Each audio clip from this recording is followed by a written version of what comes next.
Hey guys, how you going? Okay, we're going to do a thread today. I'm going to do some short videos this week because I won't be live streaming on Saturday. I have to look after my elderly mum.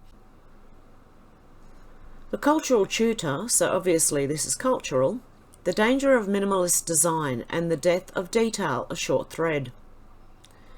This isn't an attack on capital M minimalism, it's a conscious design movement. Like the minimalist music of composer Philip Glass, which is frankly beautiful. What I'm talking about is unconscious small m minimalism, which has become the social default for seemingly every design choice, whether architectural or corporate or anything else. It is a troubling phenomenon because of what minimalism represents, a lack of detail. Beautiful fences here, look at this one. Why does detail matter? Think of it as identity. What gives this phone box on the left its distinctive character? The details, colour, mouldings around the door, the ornamentation at the top. The phone box on the right has no real detail and no character. And if you're here in Australia, there's no door on it for a start, but if you're here in Australia, you've only got like a little thing at the top here. There's nothing at the bottom. At least where I am, it is. I'm not necessarily talking about beauty here. I'm just talking about things having some discernible qualities and characteristics. The bollard on the left is hardly beautiful, but it does have some character. The one on the right, it exists. That's all. Yeah, these ones can go up and down too. But I do like these ones better. Even benches have been minimalised. Yep, well they used to put great detail into benching. Now it's just, yep. Oh, I don't know. I've got another one to add to this at the end too. And doorbells too. You would remember the one on the left that adds charm and character to its location. The one on the right, you wouldn't even notice it, other than you have to ring the doorbell. How many large corporations have rebranded toward far more simplified logos? This is a notorious recent example from Warner Brothers. They used to have this. Now look at it. The thing with detail and therefore identity is that people have different tastes. So to some extent, it imposes something on a person. Default minimalist design strips all identity away from things. It presents a neutral, clean slate which imposes nothing. So when small m minimalism has become the social default for everything from benches to bollards to skyscrapers and national assemblies, we have a reduction ad absurdum of cultural aesthetics. Somebody might not like a detail, read character, so there can be no details. Look at that, compared to this.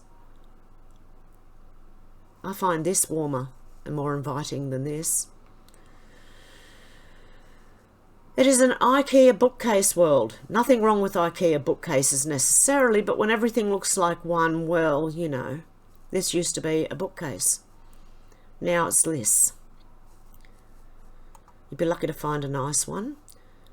Please remember that I'm not talking about a conscious minimalism here. If you'd like to decorate your room in a minimalist fashion, that isn't a problem. It's none of mine or anyone else's business. The problem is this social drift towards absolute simplification. The worst crime of minimalist design is how it's stripped all colour away from things. And it used to look like this, and now it looks like this, and I don't know. I like that, but this is inside your own home, you know, but I mean, I'd have things everywhere, so. Perhaps minimalist design is so prevalent because we no longer have anything to say. You don't need me to explain what the Gothic cathedral says, for example, but a skyscraper? It doesn't say anything really, it's just there. At least this is a piece of work, a piece of artwork. That's a piece of architecture. This is just, yeah, I don't know. What do you think, guys? You can let me know down in the comments below. And suddenly everything everywhere starts to look the same. Absolute neutrality, no detail, no identity. What does that say about us? Yeah, look at it. All these things look like Centre Point Tower that we have here in Sydney. It doesn't look appealing at all. And all these skyscrapers, I don't know about anyone else. I don't like skyscrapers. I would rather have the building that looking like this. That's big enough for me. I could not live on one of these floors up the top here anywhere. Okay, anyway, this person's off to sit in the garden and listen to Bedrick Smart. Oh, I don't even know what that is. Some sort of music, classical music, I'm assuming. And I could add even as much as quilt covers, duvet covers, wherever you're from, I don't know. But you used to be able to buy frilled ones. Well, here in Australia, you cannot buy a frilled quilt cover anywhere. You'd have to add your own frill. And as far as I know, even on eBay they do not sell frilled quilt covers. So there is nowhere that I know of that I could buy a frilled quilt cover. They're all plain, very plain. Same as even the pillowcases. They're not real. They may be selling some with frills on them. I haven't seen any lately. I don't know about you guys. But this is to wipe out each country's identity and make them all the same, I believe.